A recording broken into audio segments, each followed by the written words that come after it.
Hello and welcome to Don't Spoil the Ending, episode 27. I'm Joe. Hi, I'm John. And I'm Nick.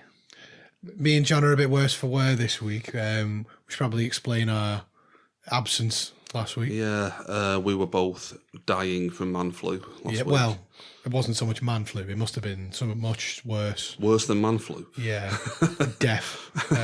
I'm surprised that either of us made it through the week. Yeah, I'm still touch and go, to be honest. Yeah, you can hear it in my voice a bit. I'm, there you go. I'm not at my best this week. I sound very much like I should be like narrating the drive down the highway. This is smooth jazz. Yeah, like the midnight hour or something like. The midnight hour, playing all that smooth midnight music. We should have done like Play Misty for Me this week or something. You as Clint Eastwood. Yeah, so that was our absence last week. And the reason me and Inman couldn't pick it up is because of Inman's birthday. Yeah. And we were both not feeling too well on that day either. Yeah, that night. For different reasons. So with Sam's birthday as well happening, and I was already ill, that set me back a few days. So you were just recovering, then that night happened, and it set you back a week. Yeah, that's pretty. Yeah, I'd say that's true. But I'm actually not. I'm all right now. It's just I can't. My voice isn't there. Yeah. It's just gone, and that's good for a podcast, isn't it? Perfect. But Perfect. Yeah. you know, we're going to soldier through. Yeah. Got a bit of a ramshackle show this week. Should we say? Is that wrong to say? No, I don't think so. accurate. Yeah. Well, because we weren't too organised this week, so we're not going to film. We're going to do Eden Lake next week. Yep. Which will be a good one. But yeah, we're gonna just cover a few other stuff today. Yeah, because we had a week off. I'm like backlogged now. I've got a ton of stuff to talk about. I don't know about you guys, but yeah, so have I. Yeah. Well, there's been a lot of trailers been released over the past couple of weeks. yeah. Yeah. I've watched quite a few films and TV shows, so yeah. Well, what should we dive into first? Well, do you guys want to talk about your night out on Friday, or do you not want to go back, relive that memory now? I think it's probably best we leave that well enough alone, to be honest. Yeah, we're not talking about. Let's just say it was Sam's birthday. Let's just say it was eventful. Yeah. And I had a good night. That's about all we need to say. Yeah, I did. Yep. You guys finished with that? You don't want to go any further into it? No? Okay. I'll chime in with a Jono update. Jono can't make it this week. He's still wallowing in his own chaotic self-delusions. Yep. Still doing that. So, but an update from the office. We were talking to Jono this week. We found out that he eats food out the bin. What do you mean? It came up because Cooper. I need to clear this up before I said anything. Right, like Jono has said it wasn't actually out the bin. What it was. Oh, so John's. It's one of those things where it's been Jono said something and John's just said, "Oh, so you're eating chicken out the bin now." But basically what happened was, according to Jono, I mean I'm just repeating what Jono said. He bought a brand new bin, lined it with a bin bag, Right. and it had the lid on it. So brand new bin bag. And to celebrate, we went to KFC. We went to KFC to celebrate the purchase. Yeah. And well, that's what you do when you buy a new bin. well, exactly. Yeah. KFC. Exactly. Yep. And I don't know who was with him. I think he said it was a friend or something. And they placed it on top of the bin. Ah. And so now everyone's been making fun of him, saying, "So you're eating chicken from the bin, are you now?" So it was on top of the bin in a box. Yeah. On a brand new bin. That was what he said. I think it was more in the bin, personally. But Do you think he accidentally binned it and then took it back out? yeah, possibly. That's slanderous. Or when he says it's on top of the bin, it means the bin was so full of stuff, he literally was just wedged on top. But it only came up because in work this week, Cooper, who we've mentioned on the pod before, ate food out the bin. That doesn't surprise me. From the kitchen. Was it rice? I believe so. Like individual grains of rice. I think it actually I'm not was. quite sure what to believe because I've heard that he's people have gone to all kind of lengths in this story, saying, he was licking it straight out the bag, off the bag. and if you know that kitchen work bin, which you do, but the listeners won't, it's fucking horrendous. Yeah. And yeah, people are claiming that he full and ate it out of the bin. I'm less surprised about that. Yeah, but yeah, that's what John O was part of that club as well. Yeah. The KFC out the bin. Cool. That's how we got into it. We're going to put that segment straight in the bin. We got no Sam this week. He was at the football today, so he hasn't been able to get back in time. Yep. So yeah, I'm just explaining why Sam's not here. Liverpool 0, United 0. Yep. Yep. Yep. I had a chance to go that game, but yeah, I couldn't. But yeah, looking at it after watching it on TV, I'd have been very annoyed. Imagine your voice now if you'd have gone to the game. I know. Yeah. Screaming for 90 minutes. Yeah. Well, yeah. I'd be trying, but yeah, just another Manchester United park in the bus day. So. Well, if they win the league, that 1 point could be vital. So, yeah. Yep. Let's hope they don't win the league. Moving swiftly on. Should we dive into trailers? Yeah, can do. Let's dive into that.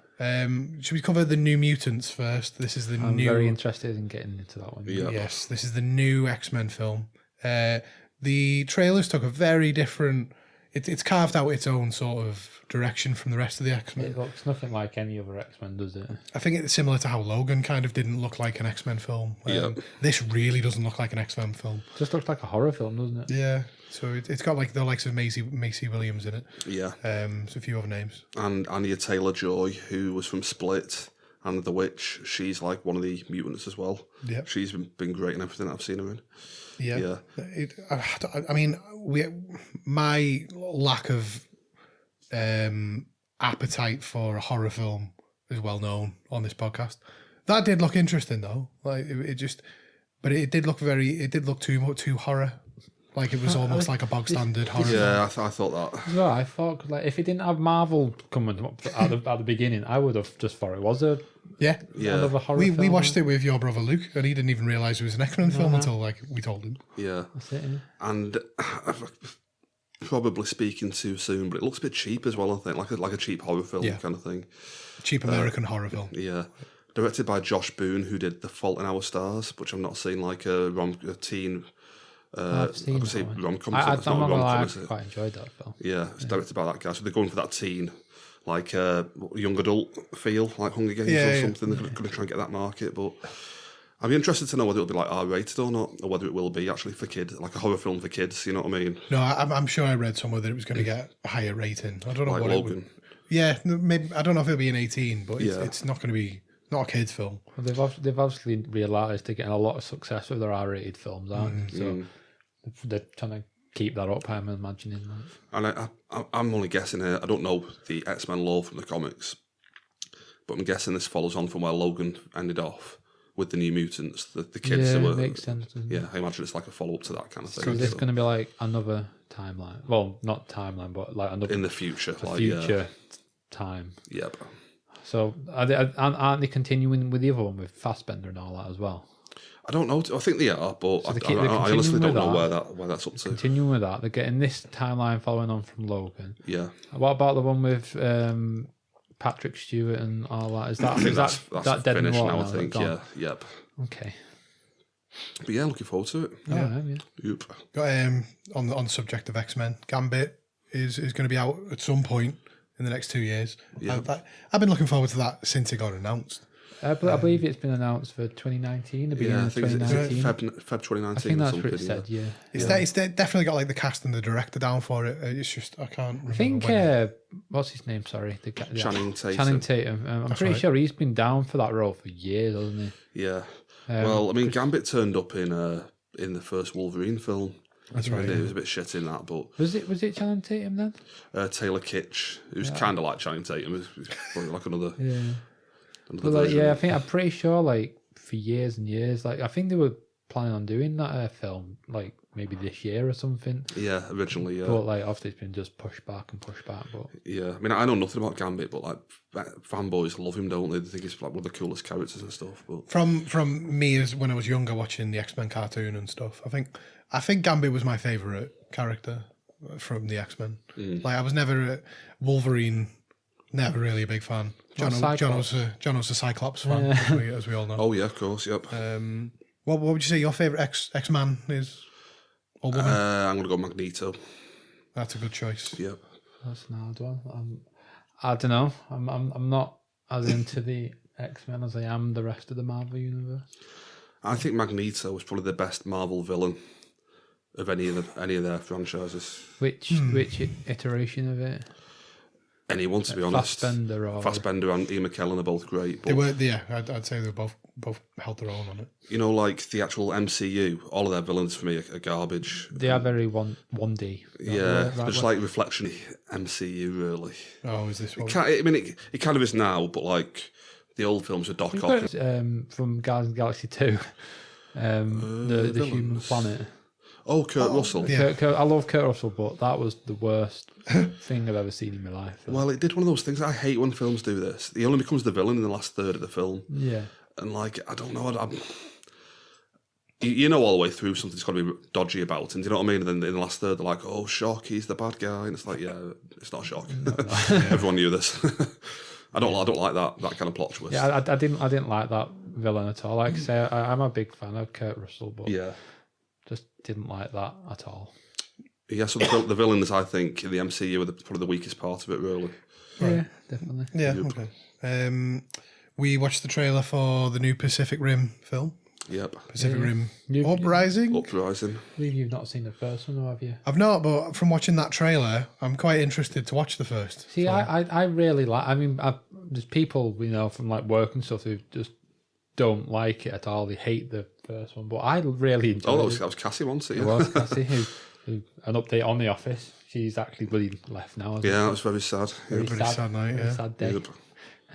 But yeah, like she doesn't like the first one, but I absolutely loved it. I loved that film. I love the first one. It's Guillermo del Toro as well. I love all of his films. Is he doing this sequel? No, it's Stephen D. Knight who did Spartacus. Oh well, I'm actually happy with that as well. Yeah, I mean, it's no Guillermo del Toro, No. and that's the only thing. The film to me does look a bit. I mean, the first one's schlocky, not schlocky. That's not the right word, but you know, it's robots fighting monsters. So it's kind of like a daft idea, but it's elevated because of the talent involved. You got G. Del T directing. You got Idris Elba in the film. It looked amazing. It looked really good. Whereas this one is a bit more. It looks a bit more low. It probably isn't. It probably cost us as much to make, but it looks a bit more. Just a bit cheaper to me.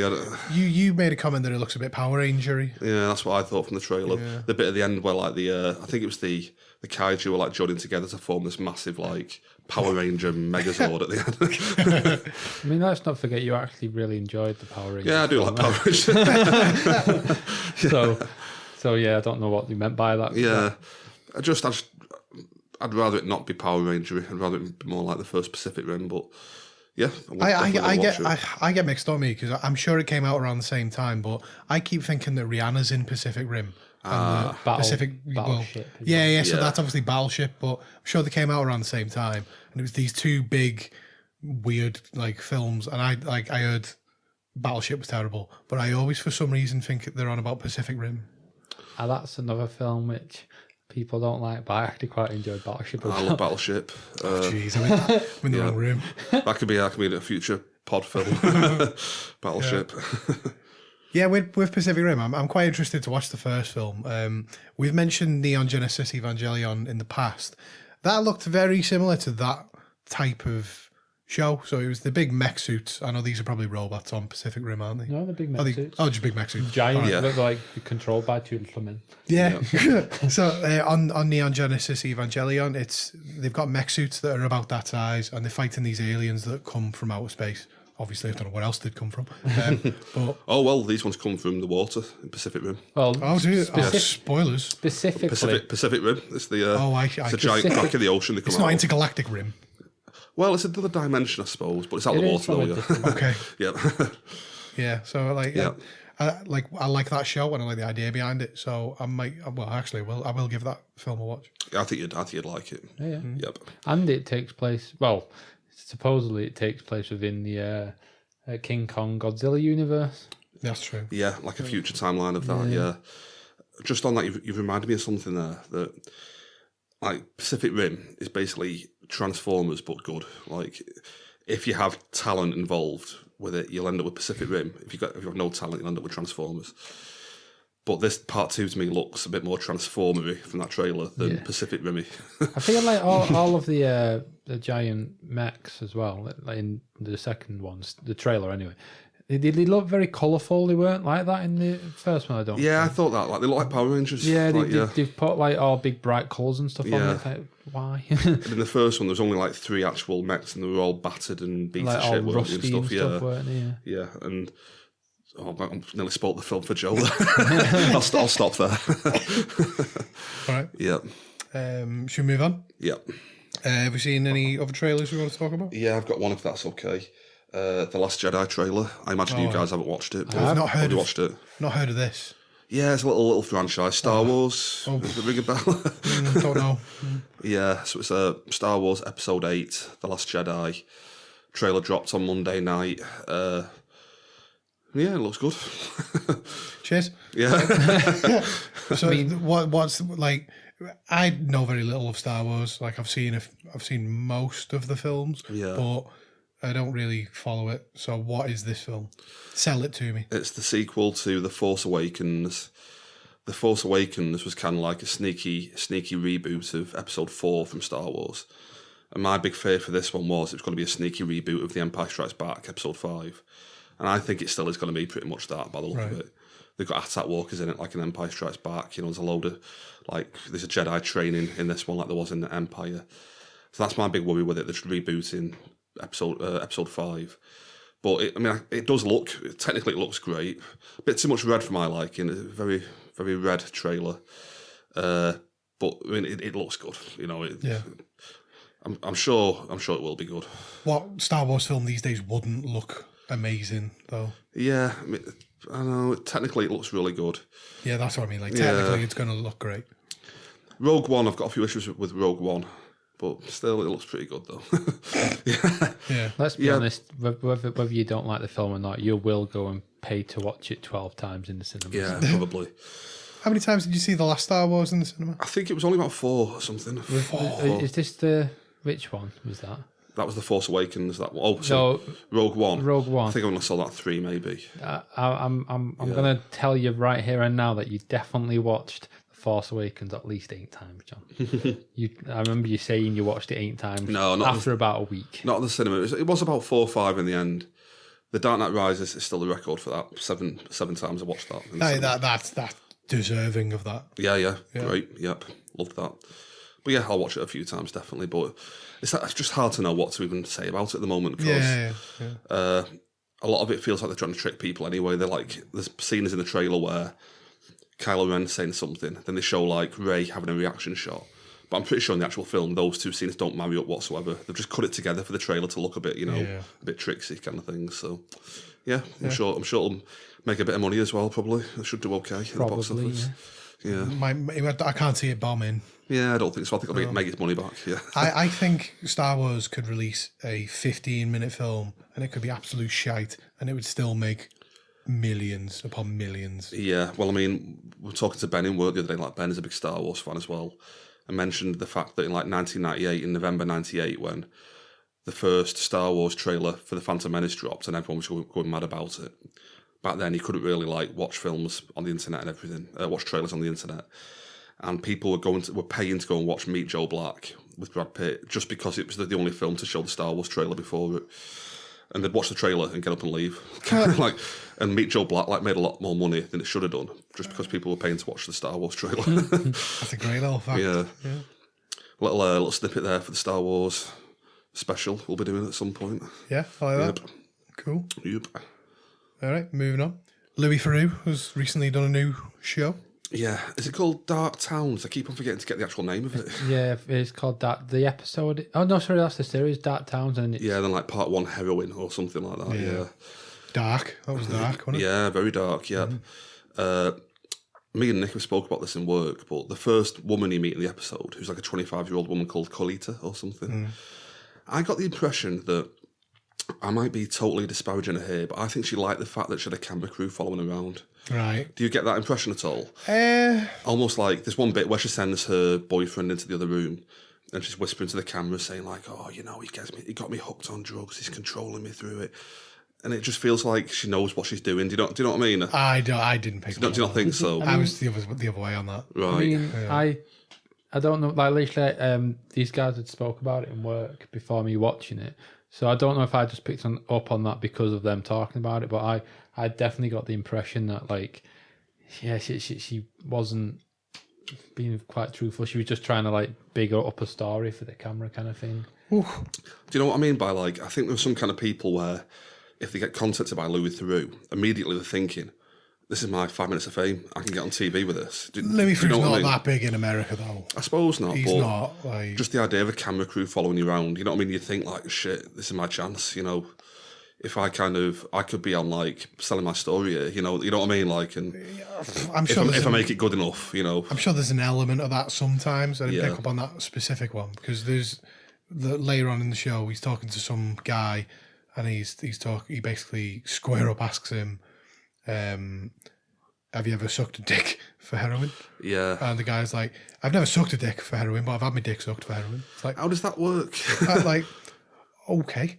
So someone was like dying to do that. To give you heroin. To give you heroin. Yeah, I didn't totally get that. Yeah. I don't know if that was all that truthful. Yeah. Because like, no one's saying that though. I like to just make that up. It's like, oh yeah, I got my dick sucked for heroin. It sounds like the I Cartman thing. I know, but like what I mean is like, who's actually going to be like, if you let me suck you, I'll like, I'll give you heroin. I'll give you heroin. It's always going to be the other way around, isn't it? Yeah. Yeah. That's what I'm thinking. It might be like the Cartman thing. Do you remember when like he has the photo of him putting his knob in his mouth? They're saying like, "Whoa, dude," like that. Yeah. It shows everyone the photo and they're like, "Cartman, that means you're gay." It's like, no, that means Butters is gay, not me.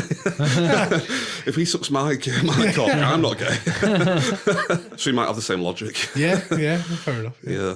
It was a very dark episode, like we said, though. It was. sort of shows you the horrors of a lot of Well, it. it was weird, that town, wasn't it? Because like it very much gave me the impression that the entire town was completely ravaged by heroin. So like if like there was either like there's three kinds of people kind of in that town. Either people that are on heroin, were on heroin, or they're the ones helping the people on heroin. Like obviously there's gonna be the other people around, but it very much gave me the impression that they were the people that lived in the town, just them. Like the paramedics that are coming to help them, the actual people ODing all the time, and then the previous users. I'd like to think that is probably a truthful, look at the town. But when you watch a Louis Theroux documentary, you have to realise you're watching it, through his lens. So you're seeing the pointed pieces. Now he does a good job of giving you a fair look a lot of the time, in my opinion. Yep. So yeah, I do agree with you, but there is the possibility that you're seeing this tiny box of people. Not the bigger picture kind of thing. Yeah. Well, I mean, there's like, they're making a point in the episode that the pharmaceutical company who are supplying the hospital are almost like a conspiracy almost, I think, that's what they're trying to get at, isn't it? That they're getting people in the surrounding area hooked on these pharmaceuticals. But there was a woman who was pregnant and she was a recovering heroin addict. And like some of the other stories you hear from people are quite believable, but her story was like, oh, well, I stole my father's pain pills and got addicted to them. And from there, heroin. And it's like, whoa, that's a big leap to take, like the typical excuse kind of thing, isn't it? So you've gone from stealing pills from your dad, and the next logical step, heroin. You've got to go straight to heroin. Do you know what I mean? It's a bit, yeah, I know what you're saying. A bit like, that sounds like a bit of an excuse. In terms of TV, though, she's not going to sit there and go, "Oh, I was on painkillers for a year, then I moved on to something else, then I moved on to this." No, like she's obviously whittled it down to painkillers, heroin. I feel like the whole episode they were trying to get the point across that they were like you said, they were addicted. They got addicted to these painkillers, which were either prescribed to them or like a few of them stole it from family members. But then, like obviously, the law passed, didn't it? That they can't, doctors can't give out these pills anymore. They can't over prescribe these pills, so like they didn't have access to anymore. So I think the point they were trying to get across was that a lot of people were addicted to these, but they had no access to it. So, and they were getting withdrawal symptoms.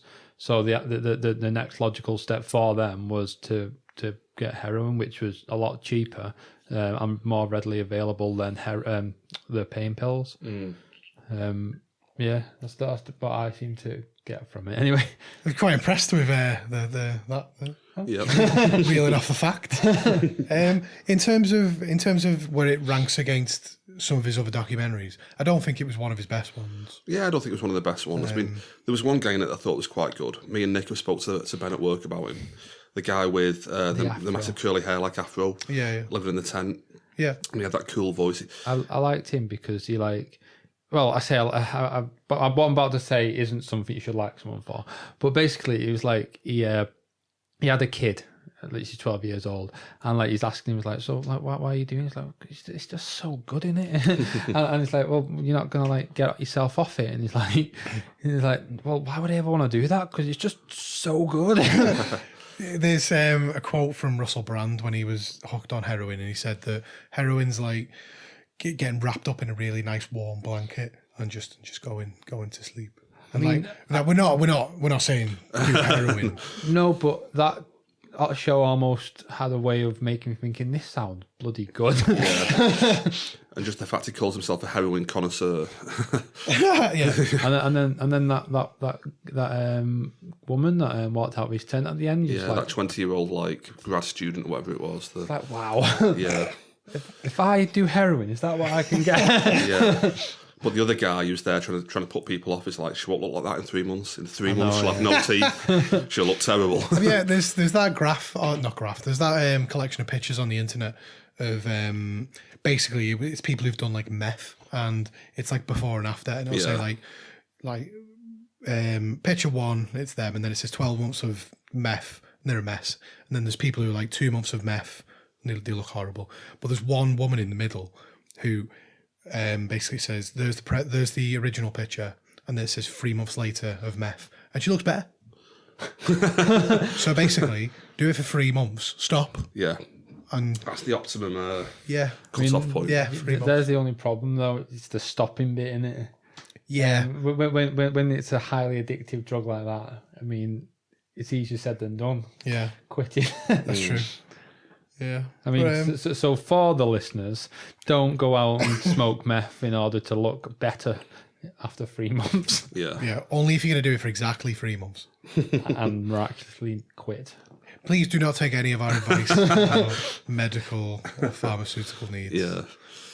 Should we move swiftly on? You've slandered Jono on the show already. With the bin story. Now we're saying you should do meth and heroin. Yeah.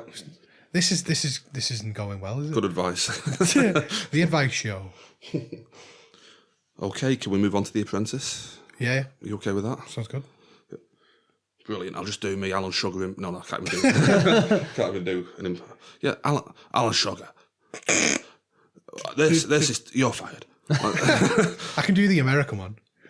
Okay, this is Donald Trump. Okay, you're fired. It's amazing, Donald Trump, when he did a thing, like, honestly, the US Apprentice was so good. He'd do a thing where, like, I don't know if anybody came in, imagine it's Hasselhoff. He'd be like, oh, David, I got a proposal. Honestly, every week he'd be like, oh. Like a Bond villain. Yeah, it was so good. Yeah, you guys should definitely watch The US Apprentice, but... Make The Apprentice great again, okay? Get him back. Apparently the Arnold Schwarzenegger one has been terrible since he's been doing it. But so UK Apprentice, Alan Sugar, we're 2 episodes in. Nick, you don't watch this, do you? I don't know. No interest at all to watch it, no? I mean, you lot have been talking about it in work, and every time you talk about it, it makes me even want to watch it even less. I'm not going to watch it. It sounds so bad. I'll be honest, like with UK TV though, this is one of the only shows I really watch through the year. Like, I'm the same, yeah. Well, that's what with me, I don't watch any TV shows like on the UK. I'd watch Netflix or Amazon Prime or something like that, but I'd never watch any live TV ever. Yeah. But yeah, I think you should give it a go. You'll like this one. It's basically they get the most egotistical people ever into teams. It's just great. That's what it is. It's all ego driven into it's the most hateable people you can imagine. But towards the end of a season you start liking one or two of them. Like, well, we're going to come to it though, like a character called Ross, who was project manager in week 2. I actually quite like him, but he seems a bit hopeless, so I can't imagine he'll last much longer. But Just to quickly go on to episode 1, the task was making burgers and selling them Yeah, that's correct. for a profit, which the boys team didn't manage to do. They ended up making a loss. They lost money on making and selling burgers. Which is almost unheard of in The Apprentice. I think the whole point of that task in week 1 was a nice, easy task to get you off to a good start, and the boys failed to make money on it. Lost hundreds. Who's your most hated boys team? I don't know the characters well enough yet. Characters as if they're like actors. I don't know any of them particularly well enough yet to particularly dislike or like any of them. What about Charles, the one with the glasses on, who went in week 1? Yeah. I don't like him. Yeah. He basically sabotaged that task in week 1 by not getting the burgers out quick enough to sale, and he was instead in the kitchen doing costing. Yeah. And he'd been deliberately told not to do the costing, but that completely killed the task for them. Yeah. But Danny went in week 1, who was the project manager. He was rubbish. He was terrible. Yeah, like there's one little bit where they're arguing.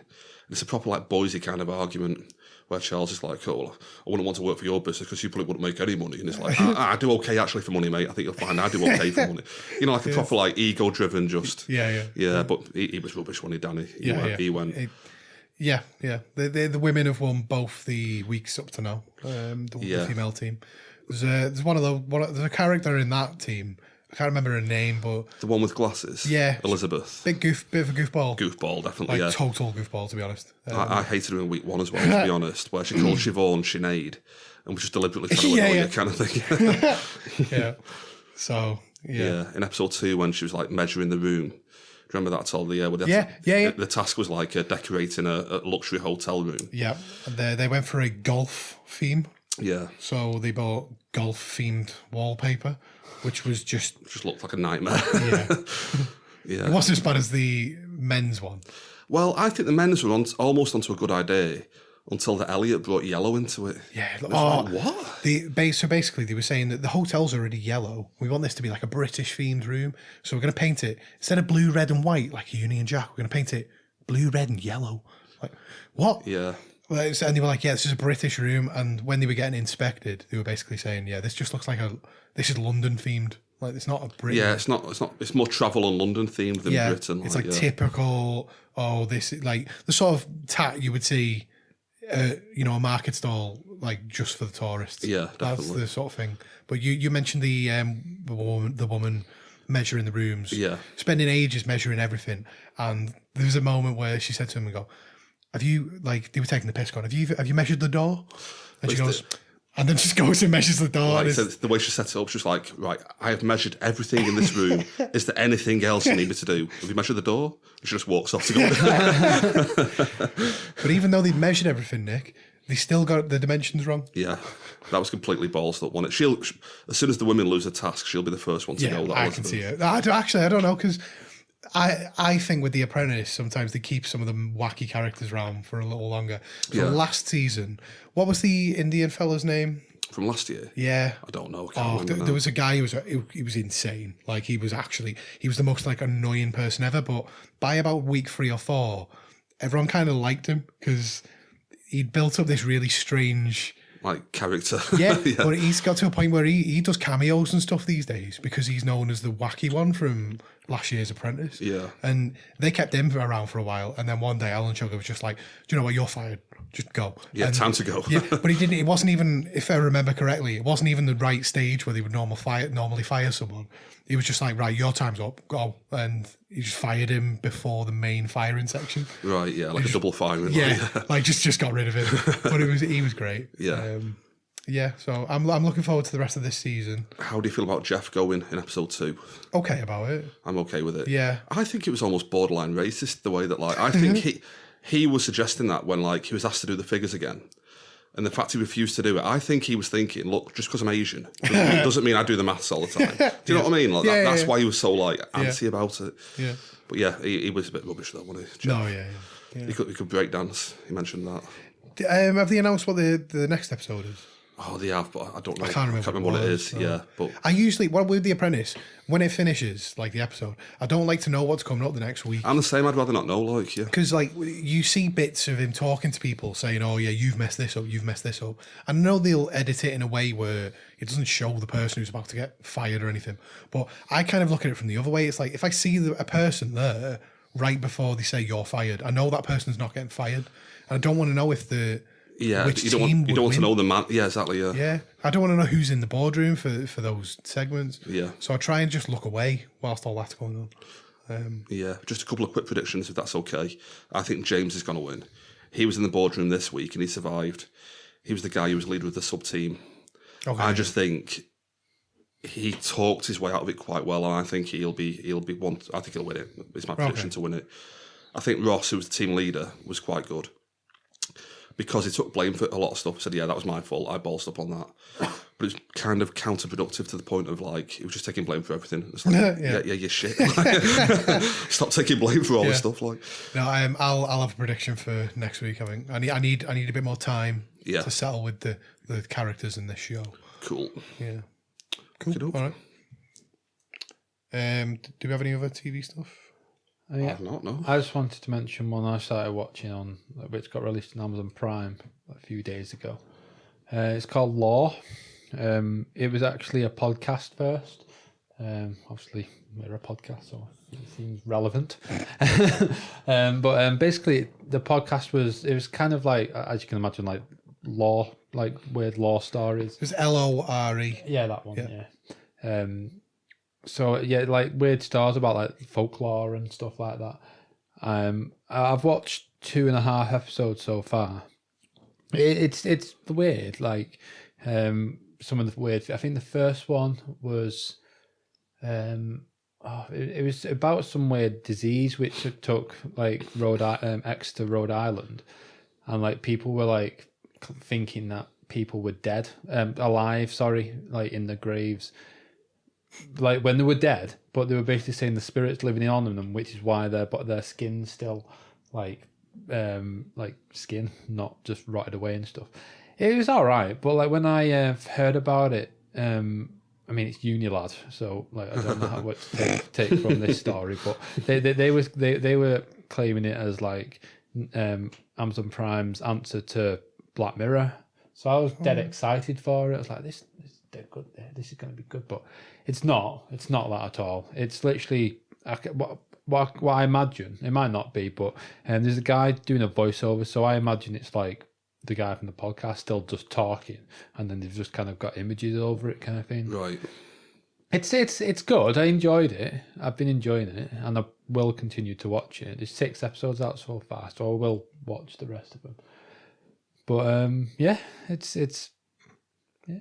I don't even know if I'd recommend it, but give it a bit more time. Yeah, it might be worth a watch if you're into that whole folklore and all that. Cool. I might give it a try. The only last TV point I've got to bring up. Been watching Fireman Sam again with my son. Oh yeah. On the latest episode I watched, somebody had accidentally lit a public bin on fire because they'd put a lit barbecue in the. Idiots. Public service announcement on Fireman Sam. Yeah. Yeah, so that's all I had for TV. So just to get rid of this barbecue, they're like just in the bin. Well, they were like, what caused this fire? It's like, somebody's put like a lit barbecue tray in there. Like, oh god, idiots. Fireman Sam on the rescue. Came to save the bin. But right, yeah, it's set in Wales, and basically the next scene was. There was this family who'd caused the barbecue fire, ended up getting into trouble with their boat, and obviously there's no lifeguards in Fireman Sam, so the fire brigade came out, and because they're in Wales, and the family were Welsh as well, and he was like, oh no, there's something, I can't do a Welsh accent, there's something wrong with the boat, and they were like, oh, it's the Joneses again. Like, the most Welsh thing ever. No, it's not the Jones, it's the Davies. That's enough about Fireman Sam. Yeah. Oh, Thomas the Tank Engine, right? Oh, yeah. We're not making this a kids' TV show podcast, but they're bringing in the first African character soon. It's having a makeover, and they're getting the first African train. Right. I mean, I'll wait to see what that character is. Yeah, so do I. I want to see. I'll wait to see what it is before I make any judgment. Because Yeah. I've got an image in my head, and it's got. Yep. And it's Moving on. Moving swiftly on. We've mentioned before about this. People keep saying, "Oh, like the fat controller's not called the fat controller anymore." Is this definitely a thing? Like, Yeah, isn't he just the controller now? oh, I don't like that. How bad's that? Like he's literally the fat controller. He's a controller and he's fat. That makes sense. Yeah, as far as TV goes, that's pretty much all I've got for TV. Yeah, I'm done with TV. I've got a few games, if that's okay. I'm happy to talk games. Can I jump in? Of course you can. Just jump onto Star Wars Battlefront 2. The beta was out last weekend. Played loads of it over the weekend, and I loved it. Thought it was great, better than the first one. The first Battlefront was quite a simplistic shooter. With this one, they brought in like kind of Call of Duty classes where you'll have sniper, heavy, assault, different class stuff like that, which is a good addition. It works well. And the big thing they've done is in the old Battlefront, you could play as heroes like. I can't think of any heroes. Boba Fett, Han Solo, Princess Leia. It was very simplistic. You just choose a hero and you take it in turns to be a hero and then a standard guy, hero, standard guy. Whereas in this one, you have to earn like 5,000 battle points during a game to unlock a hero for one life. So you can play as Darth Maul for like near the end of the battle if you get enough points. You can come in and change the course of the battle by being Darth Maul for like until you die kind of thing. Question, these points, you have to earn them. You have to earn them in the actual round of the game you're playing. Okay, all right. So like if you kill enough people in this round, you'll get up to 5,000 and you can spend that 5,000 on Darth Maul. I was going to say, can you buy these points? I don't think you can. You can unlock other stuff by buying stuff, but you have to perform to a certain level in that match to get a chance to become Darth Maul for one life. Right, yeah. And you can then get like 10 kills as Darth Maul because he's awesome. But then when you get killed, you go back to being a standard guy and you've got no battle points left. You know what I mean? So just good little idea of doing it. Totally changes the game flow and stuff. And yeah, I love it. I'm definitely going to get that on the 10th of November. Yep. It was only like a month or two ago that I actually realised what was going on with these games. Because like a Battlefront, one of them came out, and I was like, I'm sure this has come out before. I didn't even think anything of it. And then the second one got announced, I was like, there's definitely been a Battlefront 2 before. I remember playing this years ago. What's going on here? I only really realised that they've literally completely rebooted it, haven't they? Reboot, yep. I just didn't understand. Like, wait, I'm sure this. Have I just travelled back in time or something? Yeah. What's going on? They've done it before, EA. Like, there's 2 Need for Speed Hot Pursuits, which is just really, like, just give it another name, you know what I mean? Like, you don't have to call it the same thing. There was one in, like, 2000 and there's one in 2010, I think it was. It's that whole rebooting nostalgia thing, though, isn't it? It seems to be happening a lot lately, doesn't it? With everything. FIFA, they reboot that every year. They do. If anything, this year it's gone back a year. I was going to say, it's gonna get bad when, like, they actually re-release FIFA 2001 or something. Oh, do you know what though? That I can see that happening. What they're going to release like on like FIFA 2020 or something. I could see them releasing FIFA 2020, but with the squads of FIFA 2000. Yeah. Which, to be honest, I'd buy. I'd be well up for that. I love that. If you had a we sound terrible because like genuinely, I really would buy FIFA 99 or something with modern graphics, but with all the old sponsors and stuff. Well, there's one for you, Joe. You can literally get PES. I know Pro Evo, you can do that anyway. You can get an option file from like 1994. Just have all the teams from 1994. I should PES. just do that, shouldn't It's I? amazing. Yeah. All the sponsors and everything like. Yeah. Tell you what, I reckon they will reboot. If they've not already announced they are doing, they're probably going to reboot FIFA Street, aren't they? Yeah, I can see that happening definitely going to get a re-release at some point. Yeah, I can see that. Yeah, if they don't, they're mad because like that'd be a good idea. So. I mean, I don't know if I've read a while back that they might just be releasing it within like a FIFA game, just as kind of like a side bit or something. Yeah, like an in-game mode or something like that. I don't know if I've read that or that was someone's kind of prediction for a future game, maybe. Yeah. But yeah, I mean, it's probably going to get a re-release at some point, though, isn't it? Yeah. Yeah. As a public service announcement, Metal Gear Solid 5 is now the free game if you pay for PS Plus.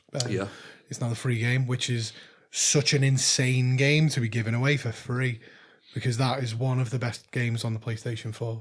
And now it's free if you got PS Plus. I was so gutted when I realised that was free. It was literally about a month ago I bought that. I mean, admittedly, it was like £2 in sale. Yeah.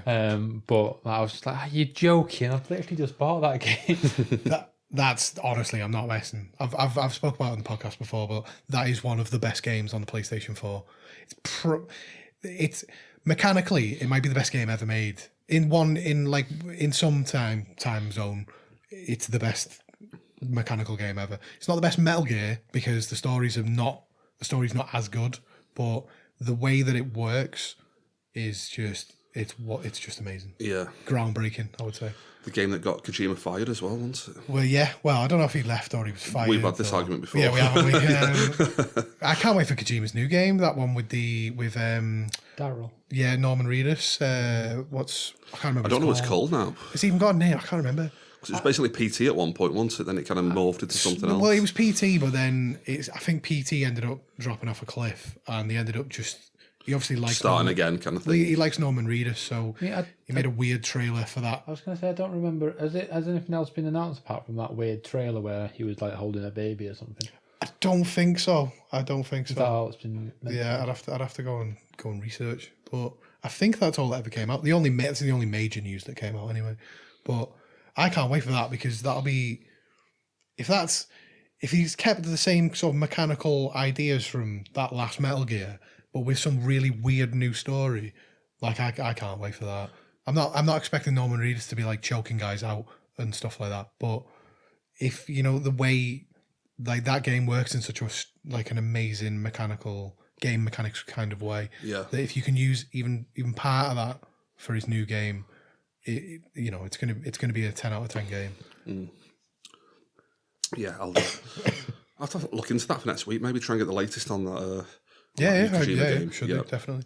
And you should both be playing Metal Gear because like I said, I bought it a while back. I can't remember how much. I can't remember when it was, but it was like £2 at the time. And I fully intended on playing it. I've just not gotten around to it. I've been banned. Like so many good games have been released, and obviously I got my VR, so I've just not found the time to actually play that game. I really want to though. Like you spoke about it so highly that I can't not play it at this point.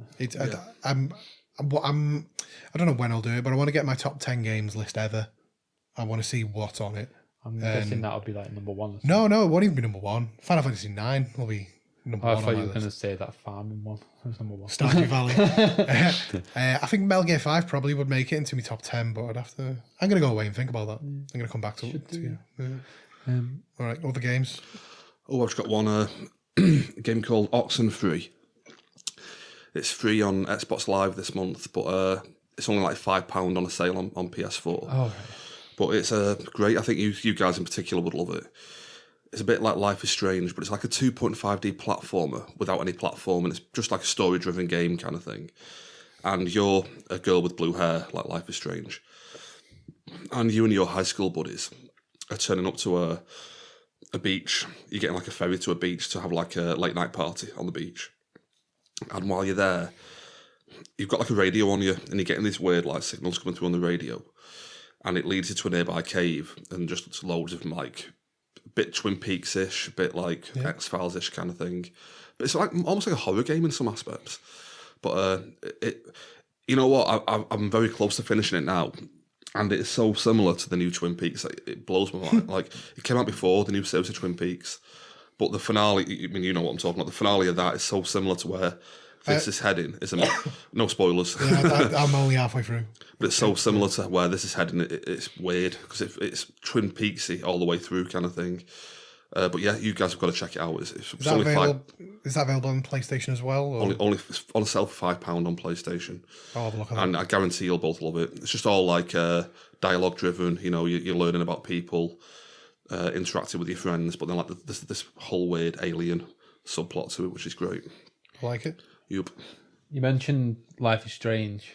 Then I actually just wanted to mention. I mentioned a few weeks ago that I played the first episode of that. Second one has been released this week. Can't wait for that. So I'm going to emotionally prepare myself for that.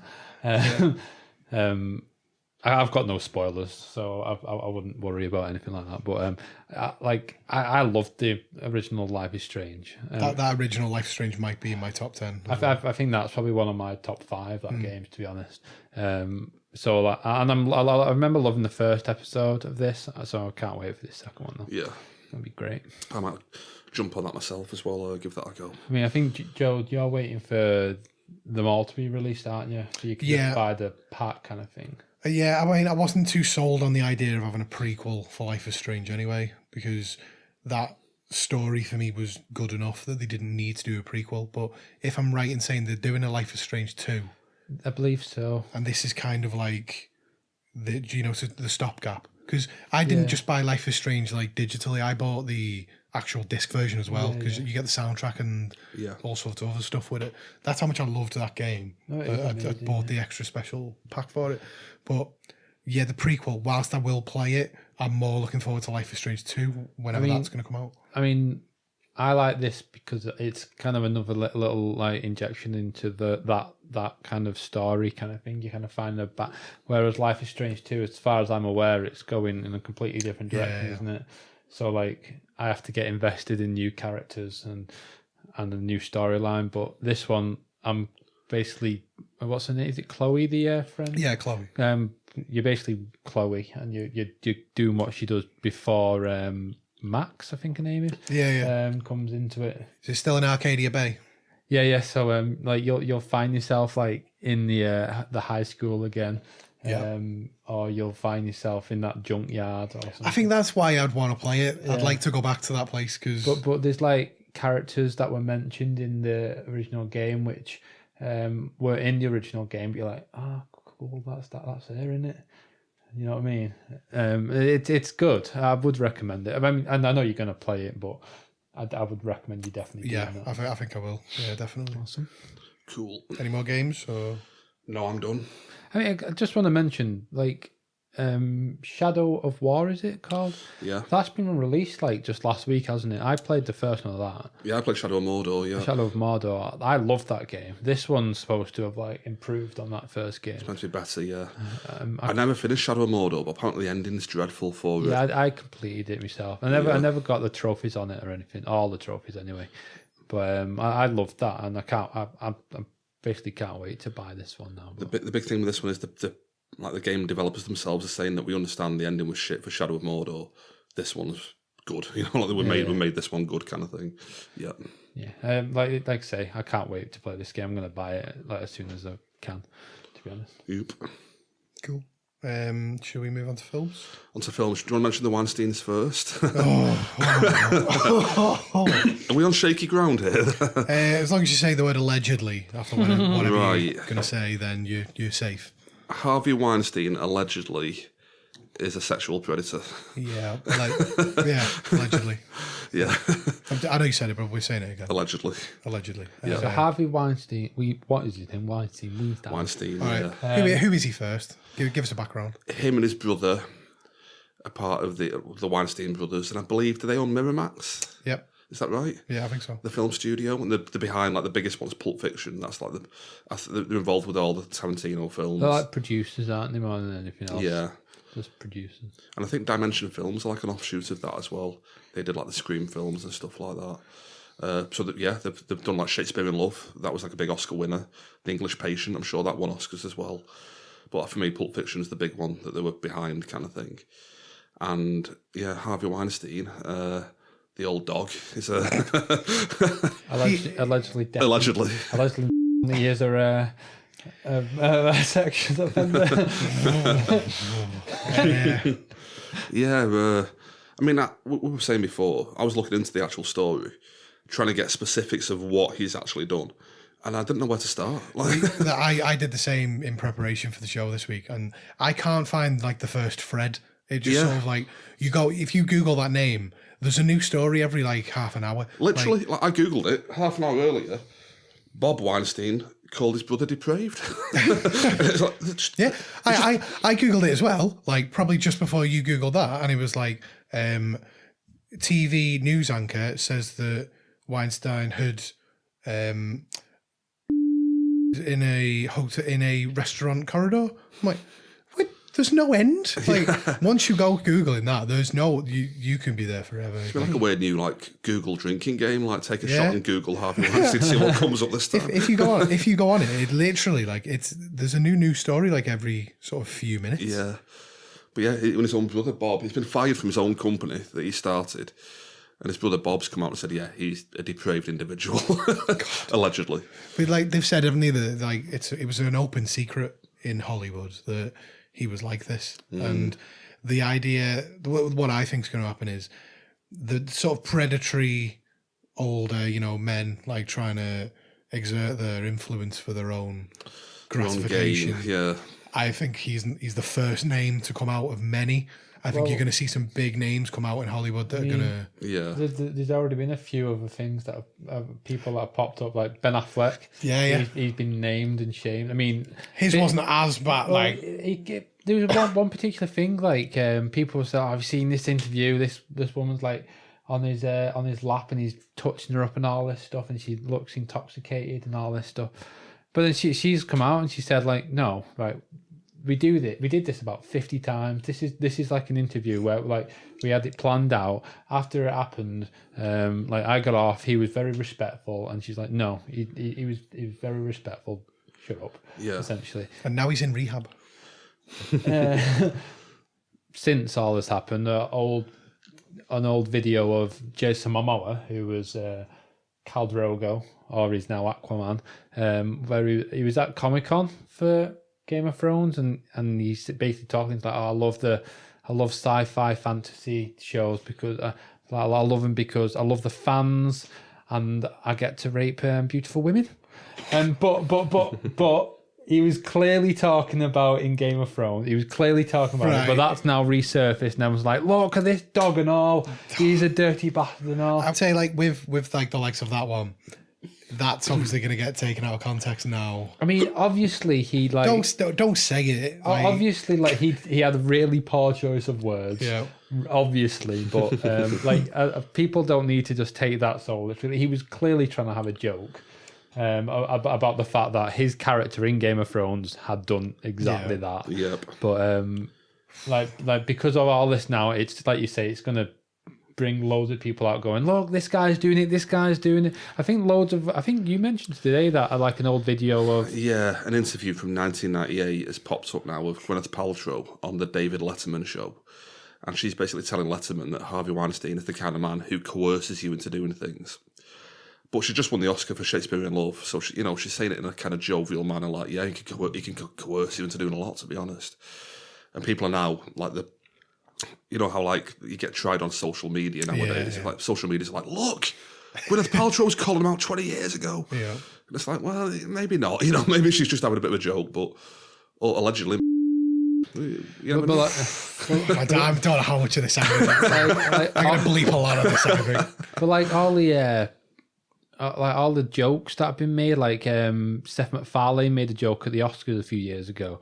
It's basically about Harvey. I can't remember the exact joke, but everyone's coming like, he predicted it, he knew. It was we mentioned it earlier, didn't we? When like a female actress had won an award. It's like, oh, brilliant! You don't have to pretend to find Harvey Weinstein attractive anymore. Yeah. So yeah. Right, so that's rocked Hollywood over the last couple of weeks. Yeah. There'll be more to come, I think. More to come. I think people will be gunning for... Do you think? I think we'll get wrapped up in this at some point. That'd be a big name. I was thinking more... Oh. No. Oh, we can't say no. Allegedly. I'm gonna bleep that. A lot of fans claimed he there. So right, we're moving on. Right. I had a couple of little news bits to talk about film wise. Hugh Hefner died recently. That's not the news bit, but just letting you know if you hadn't heard, Hugh Hefner had died. Yeah. Jared Leto's marked to play Hugh Hefner in the film about Hugh Hefner. Obviously Hugh Hefner, I wonder how many times I can say that name in succession. I said that a Hugh lot. Hefner. I wonder how that's going to play out in the film, because obviously if it's a film about him, it has to take the good and the bad, and whether you agree with his position as good or bad, he's got his place in cult, like not cult, like pop culture. Pop culture. Yeah. Cult popture. I can't do it. Yeah, he's got his place in pop culture, and like what he built was, quite the empire. So yeah, watching a film about that would be quite interesting. Jared Leto, I've always been a fan of Jared Leto, but kind of like I feel annoyed after Suicide Squad. Yeah, I keep flip-flopping on that film. Yeah, one minute I'm like, it's okay. The next minute I'm like, it's the worst film I've ever seen. Yeah. Kind of thing. I'm free. Yeah. Yeah.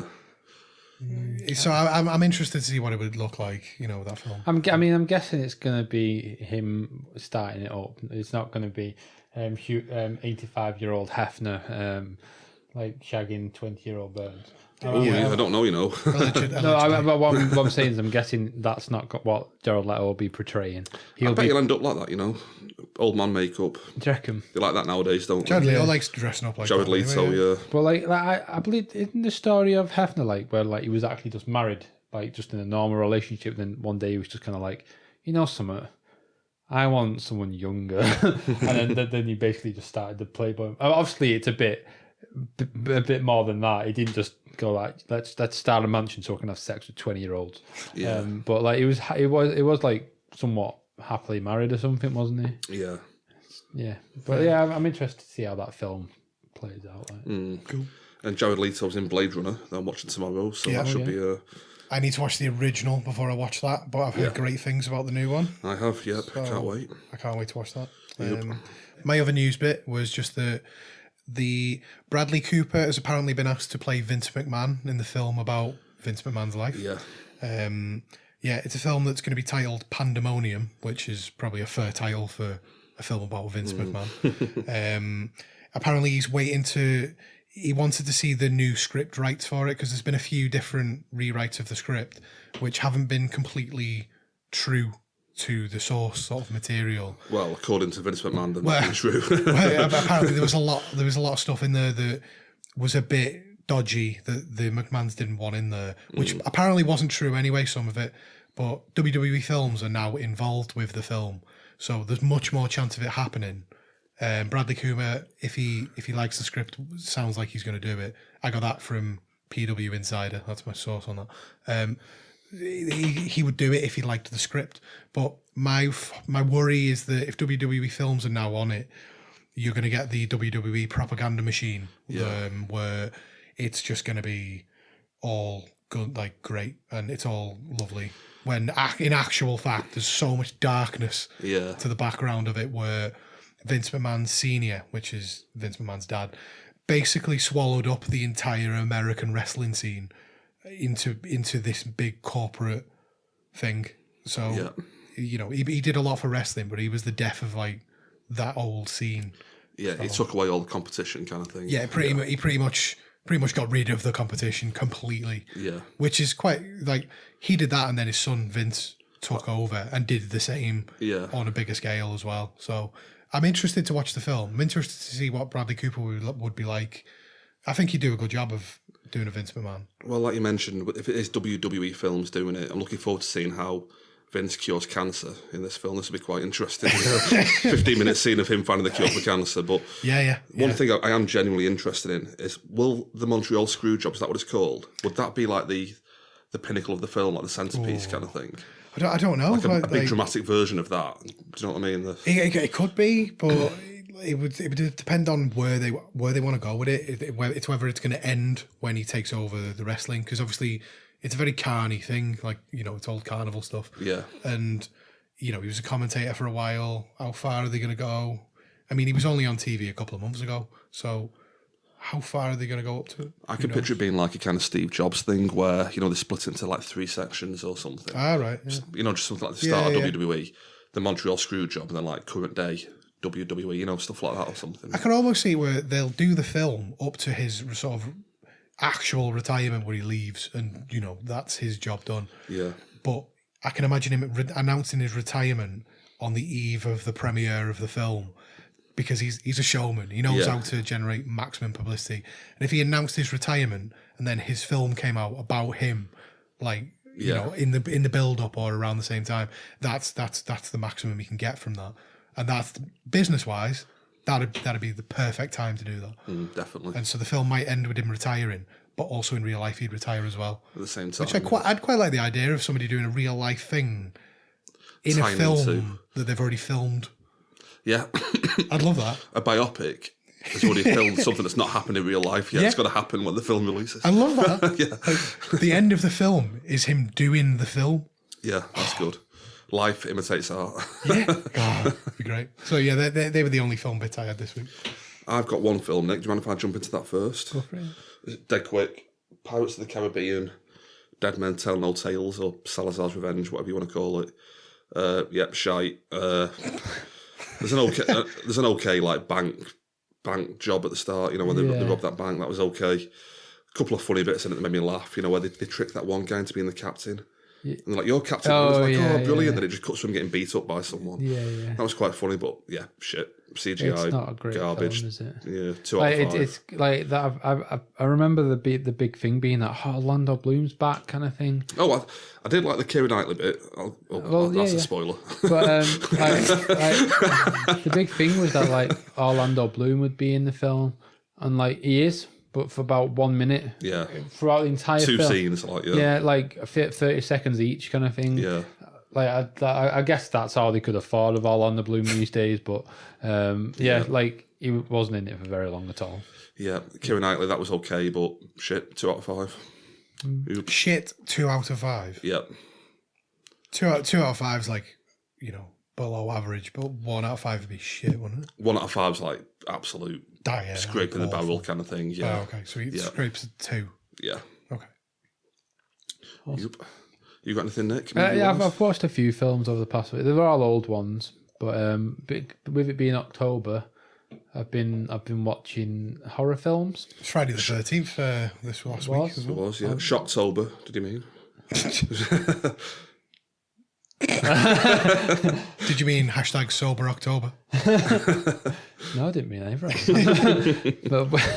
But with it being October, I've been watching a few horror films to try and get into the spirit of Halloween and all that. So last week I watched Babadook. You've seen this, haven't you, John? I've seen the Babadook, yeah. It's actually quite a creepy film, to be honest. I didn't think I'd be like I don't get easily scared by horror films, but this one, it's like I don't recommend it for you, Joe. It would make It's been recommended to me before, and I've not. I wouldn't watch it if I were you, anyway. It's a good film though. Like I think I rated this about a 3.5 out of 5 back when I watched it. So I'd go with that, yep. And just recently I watched Hellraiser, which it's been out. I think it's like 1989 or something. Yeah, like 80s, yeah. Have you seen this one, Joe? Nope. Well, it's not scary in the slightest, but it's just so weird. Yeah. It's basically like this cube, this what's A puzzle box, a puzzle box, which like if you do it, you basically open a gate to hell essentially, and these like what did he call them? The Cenobites. The Cenobites come out and just. I just don't even know what to say about it. It's a good film. Like, well, actually, no, it's a terrible film. But I loved it. It's if you like weird stuff, you want to watch it. I think I should be on the post of that. If you like weird stuff, you'll want to watch it. Give this a try. There's just some weird stuff about like a body just kind of forming out of blood and stuff. It's we're talking about that, weren't we? Like how in the 80s that was like groundbreaking. It's like a body forms out the floorboards, and like first it's all the blood and the bones and stuff, and all the skin like molds up around it, and it's literally just a wax body that they built, melted, so it all melted down and like reversed the film. I like that. But you know, obviously it looks a bit crap nowadays, but the invention behind it, I think, still applies. It's still really good. Like yeah. No, like I've rated that a 3. Like I say, it is a bad film, but I really enjoyed it. So. It's interesting as well, like directed by Clive Barker, who actually wrote the book as well. It's not often you see that, you know, where like an actual author gets to direct their own work, kind of thing. Well, You're on about like a body forming and stuff. When you were talking about that, all I could think of all I could think of was the scene from Hollow Man, where the invisibility thing sort of starts, you know, taking hold. Well, I'm going to rewatch that film. I've not watched that in years. I quite like Hollow Man. It's Paul Verhoeven, who did Starship Troopers and RoboCop and stuff. Yeah. So I'm gonna give that a watch this week. I've actually got a film for us in a couple of weeks that it's more weird than scary, but I think for October, it might be quite good. Shocktober. Shocktober. Have you heard of Society at all? No. Yeah, we'll do that in a few weeks. All right. Yeah. I was going to suggest like I don't know if we'll do it in October. Shocktober. Antichrist for a future episode one day. Oh, yes. Yeah. I've never seen it. I've been told to watch it. I've been told I probably won't make it through the film. But I'd like to watch it. Definitely. Might be worth setting up a recorder for this one, maybe. Well, maybe. Get a sick bucket as well at the ready. Yeah, so, for a future episode, I reckon we do that. Defo, yep. We've not done a horror for a long time. I suppose it is Eden Lake next week, a horror. I'd call it a horror. I'd call it horror. I mean, I like the idea for October doing some horror films, right? I think Antichrist might be the perfect horror film for if you want to do it Halloween. the week after, maybe. It's still got a week left of... I mean, that'll be literally Halloween at that point, won't it? So yeah. Gotta be quite a scary end to October, wouldn't it? Eden Lake and then Antichrist. Well, I think that next one will actually be released on Halloween, am I correct? What date are we on today? The 14th. Don't give away the date of recording. Oh. No, we're recording this on the day it gets released. I'm pretty sure that next one gets released on Halloween.